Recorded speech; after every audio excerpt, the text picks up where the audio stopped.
চৰাবাৰীৰ পৰা ঘূৰি পাকি আহি আকৌ এতিয়া পাই গ'লো সি চৰাইবাৰী তাই কয়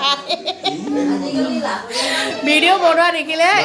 ইমান লাজ কৰে অকণ মানুহ ওলাবৰ কাৰণে চেষ্টা নকৰে তাই মোক থাকি পিঠিখনে পেলাই দিছে এইজনী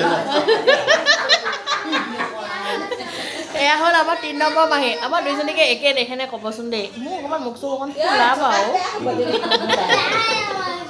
মাহী বাৰু অকণ মুখখন খোলাটো কম তথাপিও একে দেখেনে আপোনালোকে জনাবচোন দেখিব ভাল আৰু বেয়া লগত লাগি আছে দেই মাহী কি দেখিবলৈ বেয়া নেকি ধুনীয়া আমাৰ এয়া ২ নম্বৰ মাহী আহাচোন আহা ওচৰলৈ কিমান ধুনীয়া দেখিবলৈ এয়া মহা এতিয়াও একেবাৰে ১ নম্বৰ মাহী হয় এইফালে একেবাৰে কনিষ্ঠ মাহী এইফালে এইফালে হেৰি কি কয় ১ নম্বৰ মাহী এইফালে ৩ নম্বৰ মাহী এইফালে ৪ নম্বৰ মাহী এইফালে ৪ নম্বৰ মাহী দেখিবলৈতো ধুনীয়াই এনেই আৰু